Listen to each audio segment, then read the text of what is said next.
What's going on, guys? You're chilling with Trainer Zabza, and today I've got a battle for you with my newer OU team, I guess you could say, against one of my Skype contacts, Amir, who I used to record battles for, but I don't anymore since I haven't really had time to since school started up again. And looking at his team, threats pretty much everywhere. I mean, it is Pokebanks, so we've got Infernape here with massive power, especially or physically. We've got a Pinsir, that's probably his Mega, a Gengar, I'm gonna guess it's Choice in some way, or it's the Black Sludge subset, probably either one of those. Cloyster, which is either Shell Smash or Rapid Spin. I'm gonna have to say, I don't know. I'm gonna say Shell Smash because I haven't seen Rapid Spin used too much. I mean, I'm not sure how many people besides me actually use that, and I only used it in Little Cup. A Ditto, which Imposter Ditto is always a force to be reckoned with because guess what? It's your Pokemon you're battling, except Scarfed. Or possibly a Mega Scarfed, which is terrifying. And finally, Kingdra, which is easily dealt with by my Escavalier, so I need to make sure I keep that alive for it, because if I don't, then he's going to be able to get off some Sniper, critical hit damage, focus energy, and Scope Lens, I'm assuming, but yeah. So, that's for the team preview. Let's get to the battle. So, like I said, this battle is versus Pokemir, who I've battled before. He's going to start off with his Kingdra as I go into my Nope.Cameric, and immediately I'm going to switch out into my Osmond because I am not letting this thing try and crit hacks me. Well, it's not even hacks. I mean, he's just going to use that crit strategy. And I just go for Mega Horn, almost one-shot him, and these Scalds are doing nothing thanks to my Salt Vest. Thank goodness I don't get burned, and I'm able to knock it out with a Pursuit in case he wanted to switch. So now out comes Infernape. I'm going to switch into my Cookies. My Rotom as he goes for the U-turn. Not very effective. I mean, I guess he was just sent it out to scout. And now he's going to go into his Gengar. And considering he was actually faster than my Rotom, I actually know that he's Scarfed now. So that's something good to keep in mind.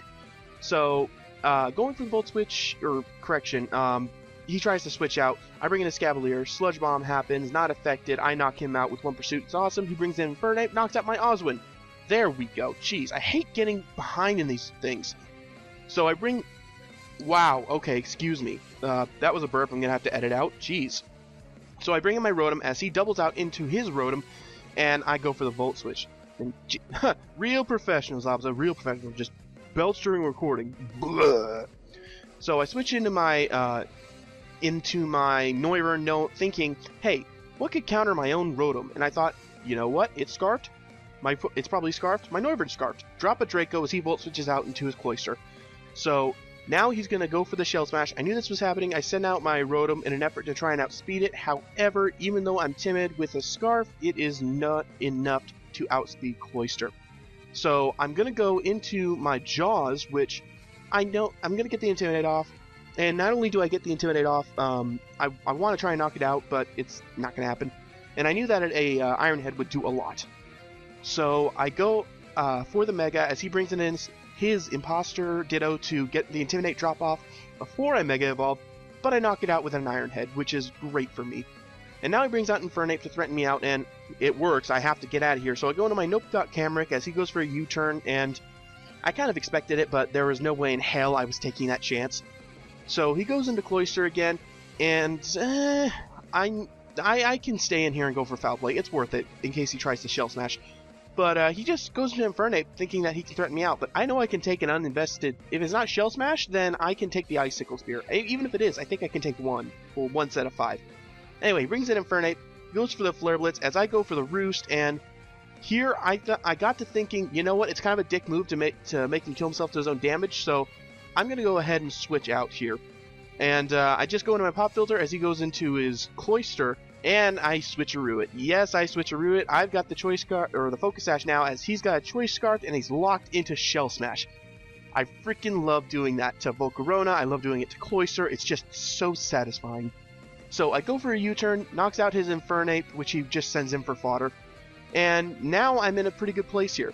I go into my Hank the Tank, jeez, as he goes into Pinsir, and I'm going to pull back thinking that he's going to SD and go into my Nope.Cameric. However, he predicts this, predicting me to go into my Mawile, I guess, and goes for the Earthquake. However, Nope.Cameric can take one return, And if you got the Swords Dance, not only could I still have taken it, but I would have definitely knocked you out.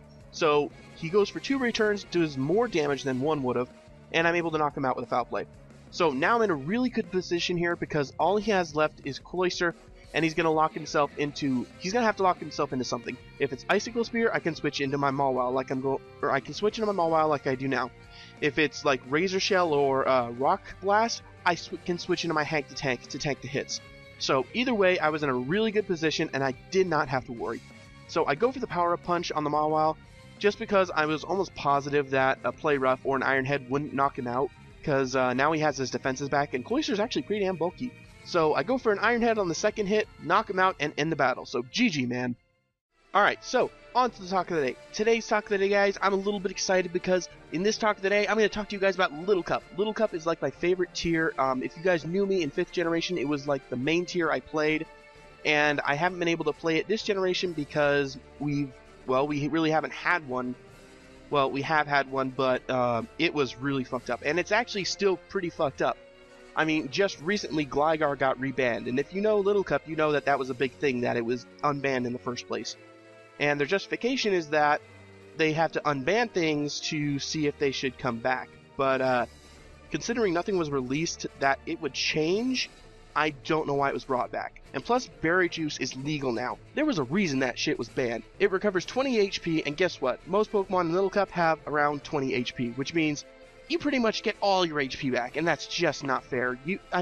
Just go with the Oran Berry, and you can still pretty much get most of your HP back, but not all of it. That's just not fair to the opponent. It really isn't. But disregarding all that, what do you guys think about me making a 6th generation team? If I do, I'm definitely going to have some rules, like I'll probably use like a 5th generation ban list where you can't use Berry Juice or Gligar or Meditite and stuff like that. But yeah, give me your guys' thoughts in the comments below. I'd love to hear them, and I will see you guys next time. Be sure to check out the artists that make these videos possible, guys. Also, like and subscribe if you happen to like the video. Or if you'd like some help recording your X and Y battles, shoot me a PM on YouTube or Skype and I'll get back to you.